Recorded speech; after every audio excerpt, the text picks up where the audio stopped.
नमस्कार जी, मैं मंजू। अक्टूबर की आज 22 तारीख है और आज मैं कोई प्लांट लगाना नहीं सिखाऊंगी। आज मैं आपको कुदरत का करिश्मा दिखाऊंगी। तो कितनी केयर कई सारे प्लांट्स के लिए हम करते हैं, तो कई बार वो हमारे चलते नहीं हैं, बड़ा दुख भी होता है।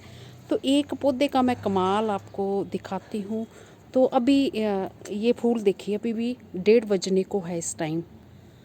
तो ये मैं पर्सलिन के लिए कह रही हूँ। तो पर्सलिन जो है, इनको मौसम में खूब धूप और मौसम में अगर हल्की ठंडक हो तो ये पूरा दिन भर खिल जाते हैं। तो कहाँ ये बंद हो जाते थे, और अब मौसम जैसे चेंज हुआ तो पूरा पूरा दिन जो है ये खिल रहे हैं। जैसे कि हिमाचल वगैरह में मैंने दिखाए थे, बोला था आपको कि सुबह से लेकर शाम तक 6 बजे तक जो फूल है पर्सलिन के खिलते रहते। तो मौसम में अगर हल्की ठंडक हो, चलो ये तो हो गया ये बात। तो कुदरत का करिश्मा वो मैं आपको एक चीज़ दिखाती हूँ। सबसे पहले तो आज जो 22 तारीख को भी मेरा गार्डन वैसे ही उसी तरह से खिल रहा है, कोई कमी नहीं आई है। ढेरों फूल इस पे गार्डन में आ रहे हैं। हालांकि मैं गमले खाली करती जा रही हूँ फूलों के साथ साथ, फिर भी कोई कमी नहीं है। पिटूनिया तो खिल ही रहा है, और हर रोज़ की तरह वाटर लिली भी आपको ये देखो दिख रहे होंगे, ये दिख रहे होंगे। और भी खूब सारे मैंने दूसरी तरफ रखे हैं गमले, उनमें भी ये खिल रहे हैं। तो एक मज़ेदार चीज़ और भी मैं ये दिखाती हूँ, वो ये कि अ, एक बारिश, भारी बारिश जो हमारे यहाँ अभी क्या आई, जिस दिन मैंने वो खूब सारे सीड मेरे जो बह गए थे पानी में, तो अक्टूबर के महीने में भी 2-4 दिन पहले आई थी। तो जो रेन लिली है, उनको गलती लगी, वो उन्होंने सोचा होगा पता नहीं बरसात आ गई है। तो वो रेन लिली मैं दिखाती हूँ, पहले मेरे गार्डन में खिलना शुरू हो गए हैं। तो ये देखिए रेन लिली, इनको गलती लगी, इन्होंने सोचा कि बरसात आ गई और ये खिलना शुरू हो गई। और ये वाले रेन लिली जिनके मैंने सीड्स भी विनर्स को दिए हैं, तो वो अभी साथ के साथ ही लगा लो, क्योंकि ताज़े इसके सीड्स जो हैं लगाए जाते हैं। तो ये देखिए।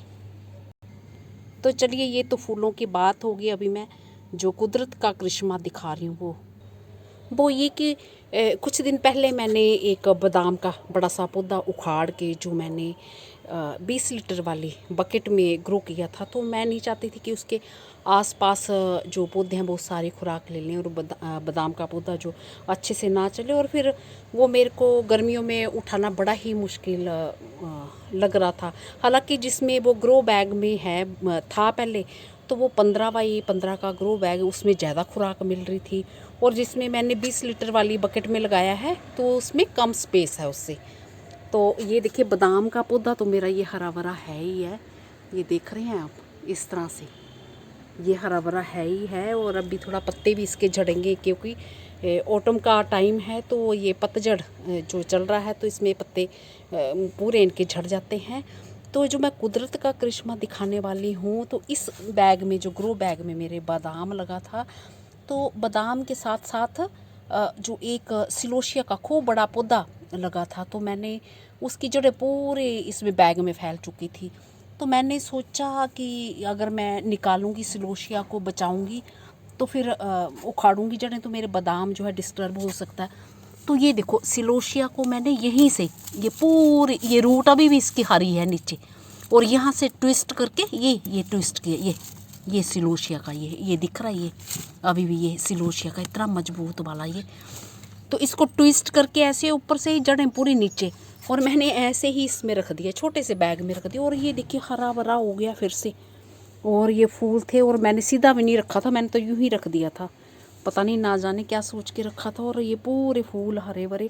हालांकि ये जो सिलोशिया है, हमारे यहाँ खेतों में ये जंगली तौर पे लग जाते हैं, उग जाते हैं। बट मेरे हस्बैंड ये किसी यूनिवर्सिटी में गए थे कुछ सालों पहले, तो वहाँ से सिलोशिया के सीड्स भी लाए थे। तो वहाँ यूनिवर्सिटी वालों ने गमलों में इसके पौधे लगा रखे थे, एक इस कलर का, एक जो है और सिल्वर कलर का था। तो उसके हस्बैंड मेरे ना, उनके सीड जो उस गमले में से ये निकाल के सूखे ले आए थे।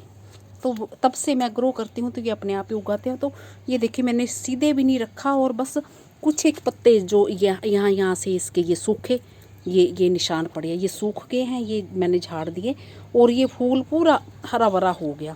तो दीवार के पास मैंने ऐसे ही, और छोटा सा बैग, और अब मेरा मन कर रहा कि मैं आपको निकाल के दिखाऊं, पर मैं सोच रही हूँ कि ईश्वर ने अगर इसको हरा भरा कर दिया है तो मैं उस दिन अफसोस मना रही थी कि इस पे इतने सारे बर्ड्स आए हुए हैं, अब खिलने वाले हैं, तो इसको निकालना मुझे अच्छा नहीं लगा, बट मुझे बड़ी खुशी हुई।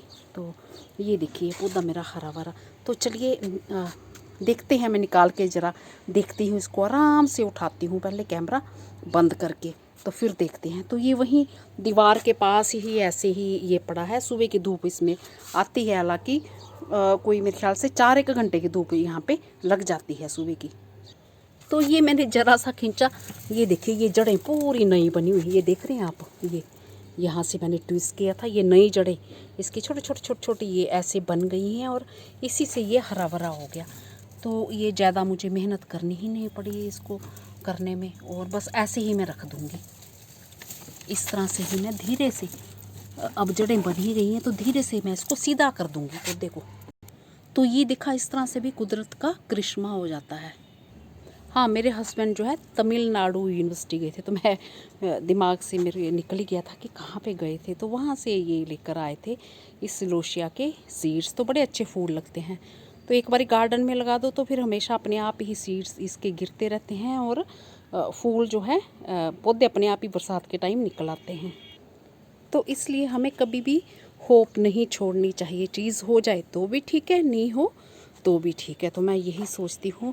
खैर मैंने ये सोच के तो इसको रखा नहीं था, मैंने यूं ही ऐसे ही जो है वो मिट्टी थोड़ी सी पड़ी थी बैग में, तो उसमें ऐसे ही टिका दिया था और टेढ़ा करके रखा था, और कोई छाया में भी नहीं रखा था। धूप भी उसमें सुबह मैंने बताया ना कोई 4-1 घंटे की आ जाती है दीवार के पास। तो ये देखिए वो जड़ें पूरी निकल आई हैं, और फूल भी अब ठीक हो गए हैं वो। और जब रूट्स कुछ और ज़्यादा बनेगी तो पौधा और फिर हेल्दी, और फ्लावर्स भी बहुत ही अच्छे इसके होंगे। तो इसी के साथ नमस्ते जी, शुक्रिया।